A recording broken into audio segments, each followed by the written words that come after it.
So who's been following the event so far? We're on day 2. We're not much into it, but how have you been? Have you watched the videos? How have you been enjoying it? It's been good. I haven't done the day 2 video yet, I confess. Okay. You haven't done the scripting. You've got to watch the scripting video. Oh, definitely. Absolutely. And today, sorry, I'm a bit delayed on that, but today I'm going to put all of the scripting PDF inside the virtual co-working space members area. So, yeah, I'm super excited. So welcome, guys. We just get together every month. Hannah essentially is a host for this, so I'll probably just let her do a thing in a sec, but we just get together every month. Hannah creates a video for anybody who wants to come in and join. Obviously, maybe you guys will know me. I have the Virtual Assistant Network in Facebook. That's my group. I also have the Virtual Assistant Network in LinkedIn. That's also my group. So we're posting a lot in these groups, but this is a space where we can kind of like get together and know each other more personally, and there's also a membership link to this area, so welcome if you're new here. And every month Hannah, who is we call her an emotional personal trainer because she's more about the mindset and emotions of what it is to be a virtual assistant. Like, I'm just going to move over here for a second. So there is a lot that virtual assistants go through that I think people don't really realize, and I think that a lot of virtual assistants dismiss it as well as like, oh, it's fine, it's, you know, this is just how it is and things like that. And it can be clients mistreating you, it can be feeling undervalued, it can be feeling lost in many cases.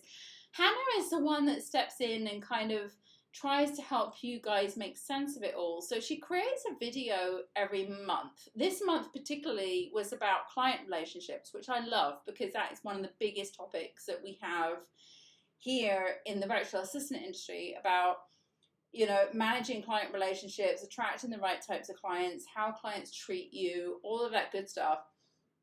And in this video, so basically Hannah creates a video, we release it, and then 2 weeks later we do a sort of chat session, which is this, about what it really means. So you can come in and watch the video and then we can talk about it.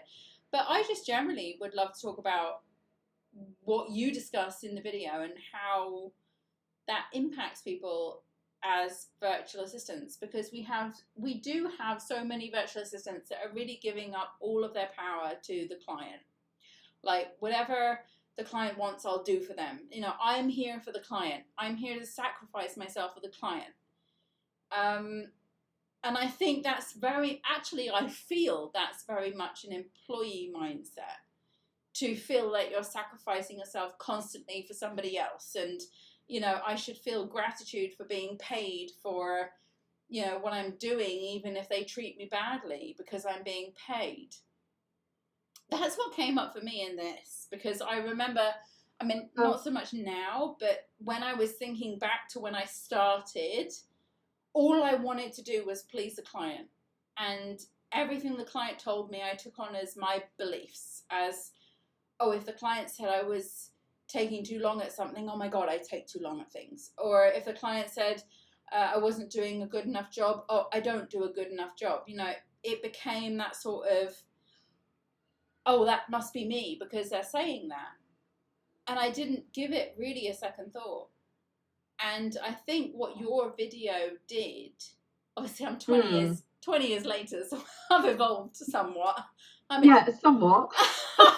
I've got my ideal clients now, and I'm running my ideal business, and if anyone doesn't like it, they can get stuffed type thing. But now this video really put me back to where I was, whereas if I was answering this 15 years ago, I would have had very different answers as to where I am now. And I think if somebody had asked me these questions 15 years ago, I would have thought about it a lot more then, you know, to have been able to think, oh, like, maybe I shouldn't be in this relationship with this client. Maybe I shouldn't be taking this as, you know, their word is the law type thing. And yeah, so your video this month really made me think about where I was and how different my answers would have been in the beginning of my business as opposed to 20 years later. Oh, absolutely. Well, I think it's sort of in the early days we kind of make, you know, most, if you like, want to say mistakes. They're not really mistakes. They're just, you know, ways that we learn, ways that we can improve. Yeah. But it's kind of, you know, there's all kinds of scenarios that can come up for us, where we're feeling put upon, and it can become really stressful. You know, I've certainly been there myself, you know, chasing clients for payments, you know, month after month or quarter after quarter, and, you know, those kind of things, or stepping up to do something, you know, so last minute that then it becomes a client expectation that every time they've got a little emergency that you're just going to drop your life and be there. So it's kind of like looking, you know, reviewing into that, because it puts all kinds of pressure on you. Yeah, and I've been there.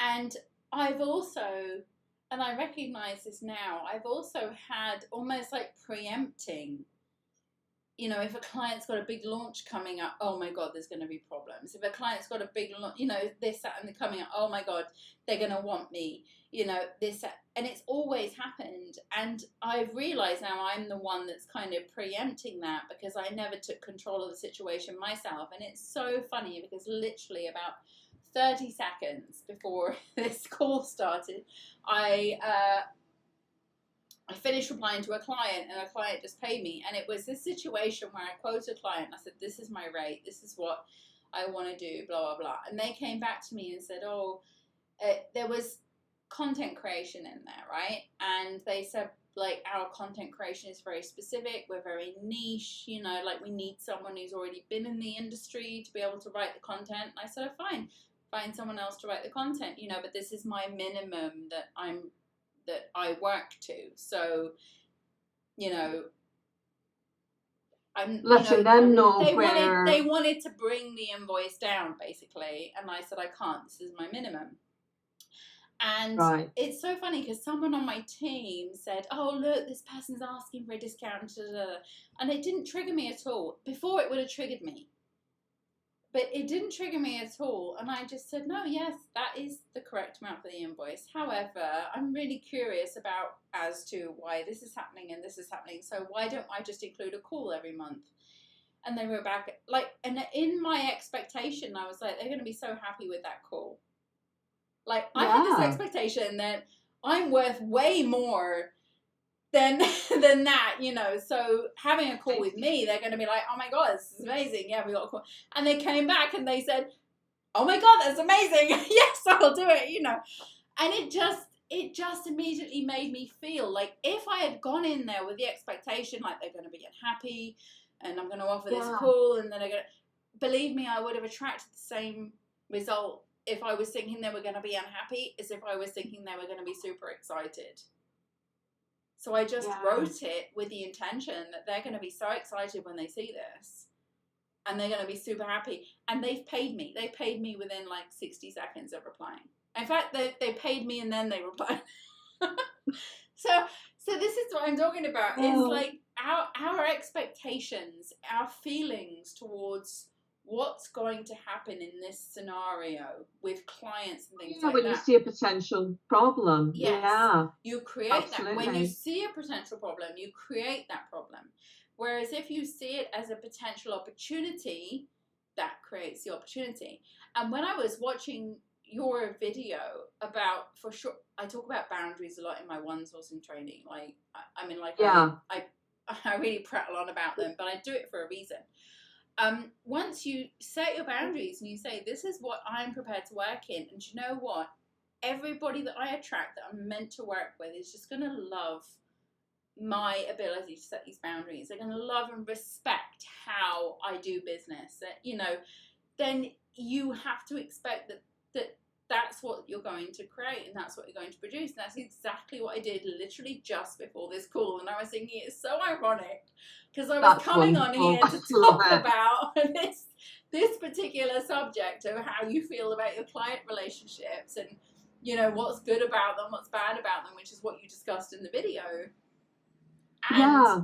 it was, I don't know whether it was serendipity, divine intervention, whatever, but I literally, and it's so funny because my client was like, oh God, they're asking for a discount and they're going to, you know, and this and that.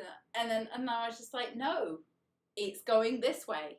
This is how I want it to go. This is how I decide it's going to go. And of course, they're going to be super happy with that outcome. And that basically was what happened. Yeah, it comes from a very different mindset that you had, and you know, at the beginning of your business. Yeah, absolutely. I was very much about you're taking care of yourself. Yes, I was very much in the beginning of my business. It's about the client dictates to me how it's going to be. The client will determine what I'm doing. I gave all my power to the client in the beginning. And that's when we're kind of still kind of stuck. Yeah. You know, as I was myself, you know, behaving more like an employee. Yeah. Than a freelancer business owner. Yeah. And it's funny because I talked about this in the Q&A session earlier on today. And I was talking about sometimes we think that, you know, like you imagine the fisherman and the client, you know, like you're the fisherman and you're sitting on the edge of the boat and you're just trying to catch a client.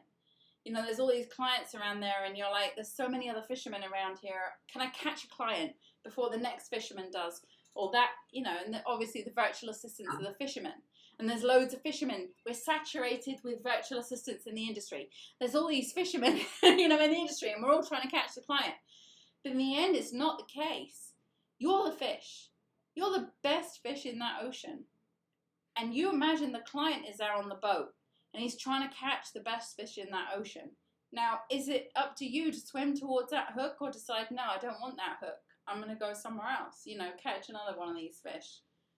And that's really how it feels to me. It's like a lot of us are feeling like virtual assistants are a bunch of fishermen just trying to catch the next client. And we're all trying to catch the same client. You know, we all want that big client, you know, and it's not the case. It's about the client being on the boat and trying to catch us. Now, are we going to be an easy catch? Yeah. Oh, that was easy. Yeah. How much are going to pay you? Nothing. Fine. Yeah. Or are we going to be a more difficult catch? Are they going to have to work harder for us? And I don't know. That's just what came out from your lesson today about how I was in the beginning. I was on the boat. And I was thinking, oh my God, there's all these other VAs, and I'm gonna have to just kind of like do the best I can. And then suddenly I became the fish, and I was like, try and catch me if you can, type thing. How do you be that fish for the client to see us? That's a really good question. Yeah. You be that fish by simply knowing that you are the best fish in the ocean. That everybody wants to work with you. Everyone wants to catch you. And they can't because you've got boundaries. You've got ethics. You've got morals. You've got things that not any virtual assistant can come out here and throw money at you and say, hey, here's some money. I've got you. That's how you do it. For you to be. I think what happened before the call that really illustrates, you know, before the session just now. That really illustrates that, you know, that whole kind of mindset. Yeah, don't be an easy catch. Yeah, don't be an easy catch. That is really it.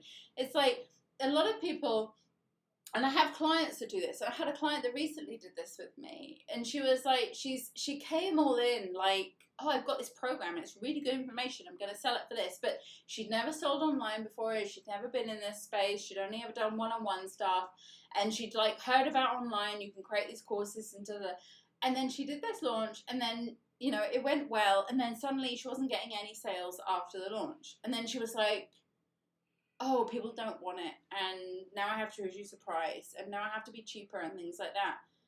And I'm like, actually, no, you don't. But if that's how you feel you have to be, if you feel you've got to be cheaper, if you feel you've got to be lower, then that's probably what you're going to create. You're going to attract those cheap clients. You're going to attract those cheaper people. But if you go into it with the mindset that, oh my God, my course is worth 10 times what I charge for it, or even double what I charge for it, you know, you're going to be coming at a point. She said to me immediately, like, should I lower my price? I said, no. I said, keep it the same. I said, but if you feel like you want to offer someone a cheaper price because you like them, or it feels good to you, or something like that, then do it. But don't just lower it because I'm not worth it. And I think that's where... And it's quite hard to question yourself in the moment as well. It is. To give yourself an honest answer on that. You've really got to kind of look inside and ask yourself the question. Exactly. Because at the end of the day... I just really want to offer that in this particular instance, or am I just doing it because I feel pressured to? This is true. And honestly... This goes a lot with integrity, and I don't know if you came on camera and I saw that you maybe might be in Asia or the Philippines, or, you know, in that area of the world. And I love to work with people in underdeveloped countries. You could possibly be in America and I could be completely wrong, but either way, it comes back to that mindset that I specifically have a program or a free training called the Away VA, because people are often immediately, because of their ethnicity or their color or where they're from or their location or something like that, they're classed as a certain thing. And then when you get to that point, you take on board that reality, I guess, then you say to yourself, well, everybody in my area or everybody like me is classed as that, so I've got to work harder, I've got to come down to that level in order to get some business and get some work. But it's always about how you approach it. Now, if you consider yourself the best virtual assistant on the internet, if you consider yourself the most sought after virtual assistant on the internet, you will never see yourself like anybody else on the internet. You will never compare yourself to any other virtual assistants that are out there. You will never sit there and say, I have to come in line with all these other people because that's how they are. And I think that we all do that to some degree, that we say, well, you know, I get this a lot. I get this a lot in the VA group, where people say the virtual assistant market is saturated, so we all have to be competitive. No, we don't. The only person you have to compete with is you. You have to get better. You have to be stronger. You have to be braver. You have to be more confident. The only person you have to compete with is yourself. I'm this amount of confidence. Let's say you gauge yourself and you're a level 5 on the confidence scale. How are you going to be a level 10? That has nothing to do with anyone else. That has nothing to do with your ethnicity, your location, the amount of money that you charge, whatever like that. It's how are you going to become a 10 for yourself? And I think that's what we're truly missing, because clients won't pay us what they think we're worth. They'll pay us what we think we're worth. So if we're constantly saying to us, oh, I'm this, and I'm in this group, and this is what I'm going to get paid because that's what everyone else is getting paid in this group, that's nuts. That's crazy. Yeah. And it's interesting because I faced this actually when I moved to Egypt and I started my business, and people said, that's ridiculous. You're in Egypt. And I said, yes. And they said, well, who's going to hire someone in Egypt? And I said, doesn't matter where I am. They'll hire me, you know. And I think it was, my confidence at the time, like, it doesn't matter where I am. They're hiring me. They're not hiring where I am. And I faced a lot of this resistance from family, friends, everything like that. You know, like, and bearing in mind this was 20 years ago, so there was no social media even. There was nothing. And they're like, people can hire people, and people can hire people to come into their office, or they can hire people to come and sit next to them. Why the hell would they hire you in Egypt? That's ridiculous. And I always remember thinking, no, it's not. Because they'll want to work with me, and it doesn't matter where I am. Because I definitely had that difficulty in the beginning. Yeah. Because I think because I was, you know, the VA world was starting to develop when I started. It was about 11 years ago. Yeah. So things have moved along, obviously, you know, from when you started. But I was seeing, you know, I was really buying into what I was reading. Yeah. What other people were saying, oh, you're somewhere else, you know, other than your home country. Well, why would people want to hire you? Yeah. And it was, you know, really, so that was a mistake I made, was to buy into that idea. Yeah, it was really you know, interesting. or feel anxious about it at least. Yes. And it's easy to feel anxious about it because a lot of people are sharing the same experiences, but they're creating those experiences.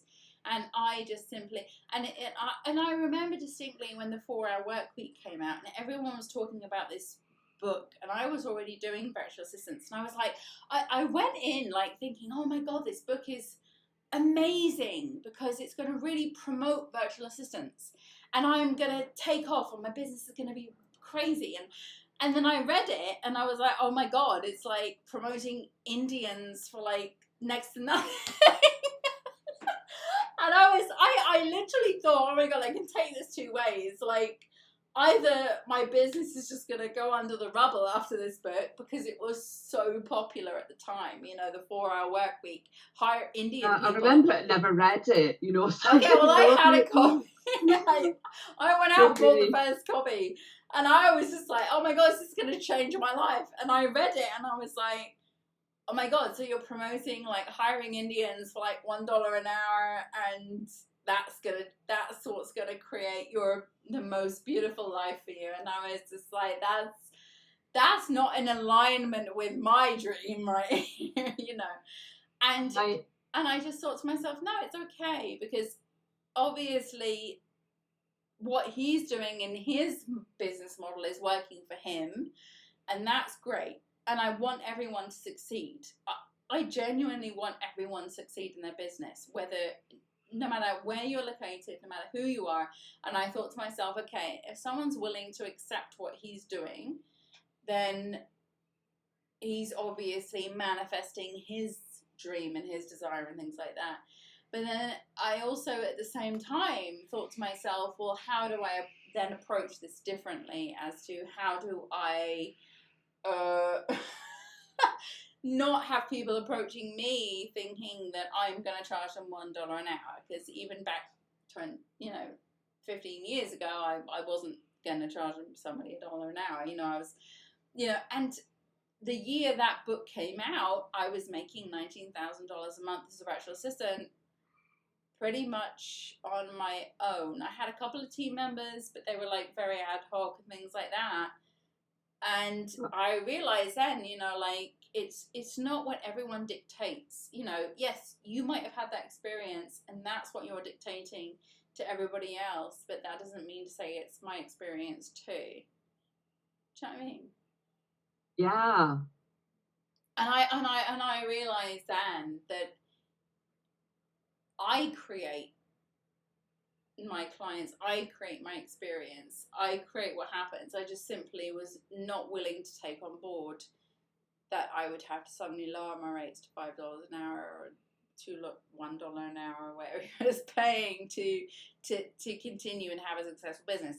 And that year, I think it was the year after, or it could have been that year actually, was that big recession, maybe 2008, something like that, around that time. And my business just flourished that year. Like, it grew exponentially. If you'd thought, oh my goodness, here's a big massive crash, Yeah. doom and gloom, nobody's making any money now, I'm not going to be able to make money, that probably would have been the reality you created as well. 100%. Yeah. But at the time I was pregnant, I had already a baby, because I had a baby, and then 6 months later I was pregnant, so I had a baby and I was already pregnant with a baby, and I just thought, no, that can't, like, that will not happen, that cannot happen. And it's interesting because the scripting video that I talked about and I've shared inside this event, which is currently inside the Sky Sanctuary, if you click on all rooms, go to Sky Sanctuary, you'll find it. This scripting I've really discovered later, but to the point where I'd really realized I'd always been doing it, but I just simply knew how to refine it better, I was like, oh my God, I've always been doing this, but now I know how to make it happen quicker.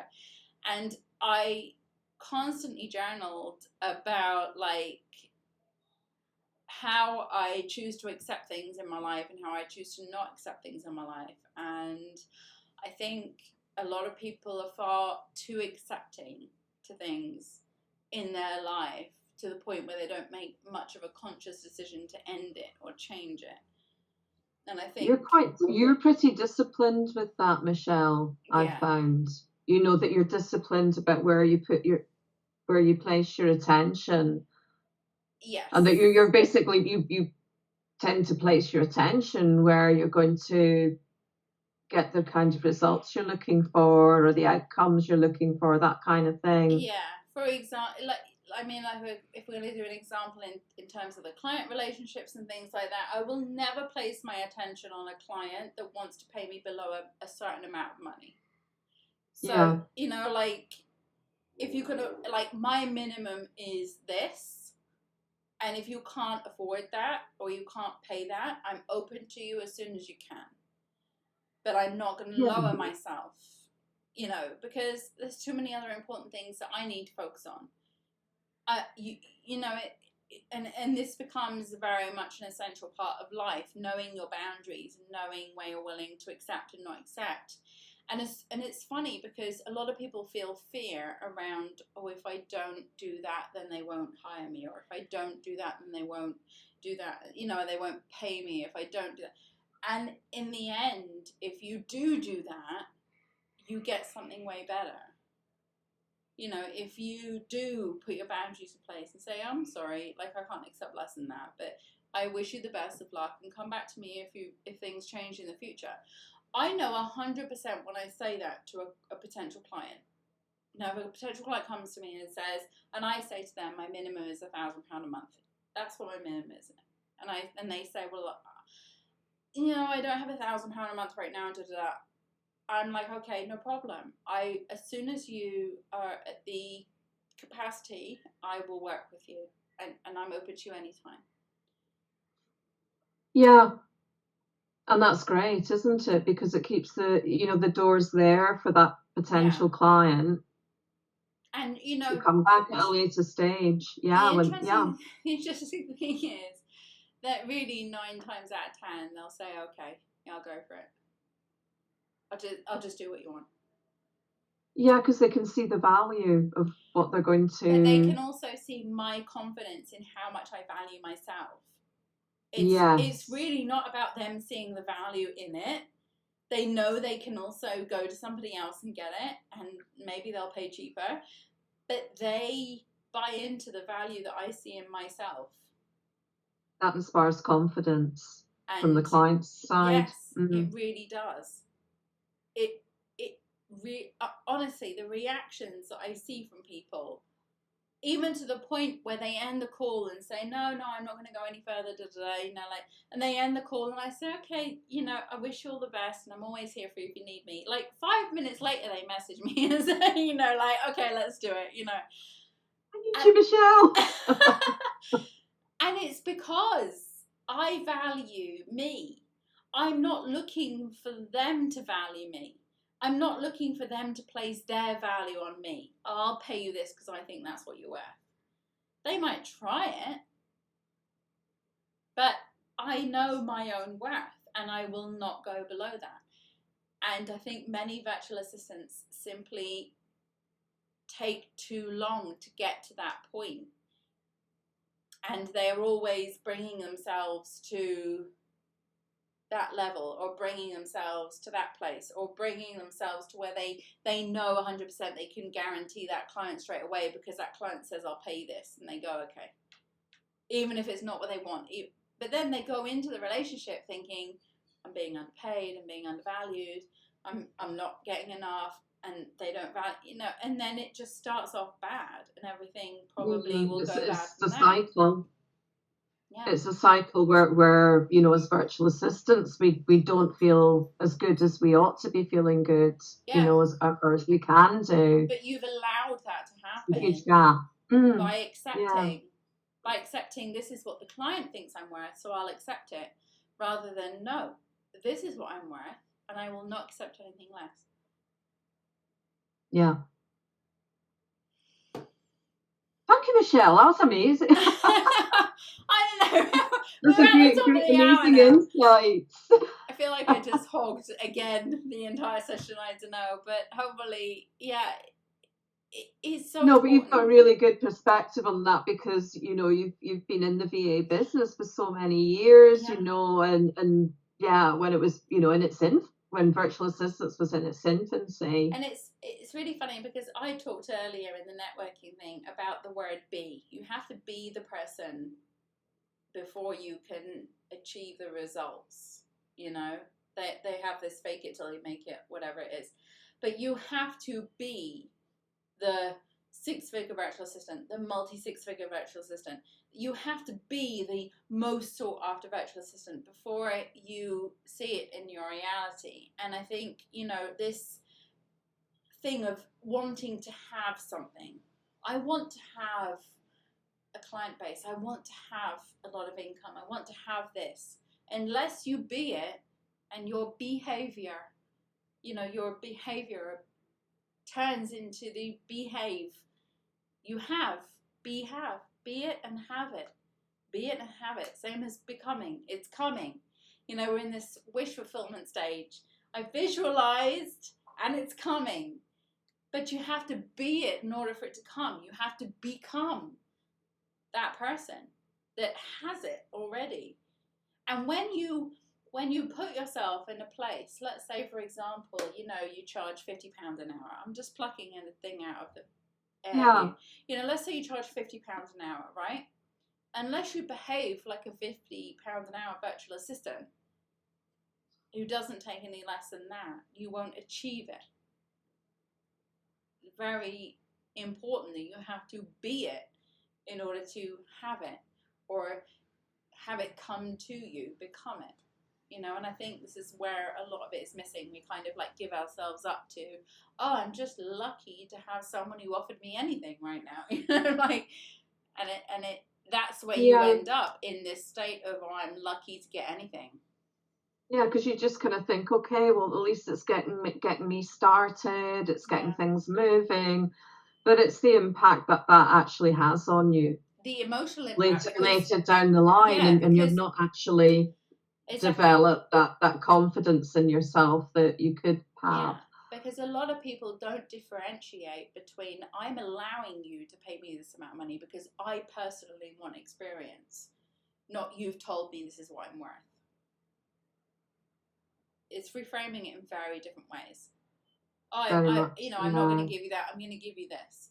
Okay, well, I'm allowing you to give me that because I personally want something from you that I'm willing to exchange that for. But a lot of the times we're stuck in, you've told me that's what I'm worth, so that's all I can get. Very different frame. Very different scenarios and very, very recognisable as well. Yeah. Anyway,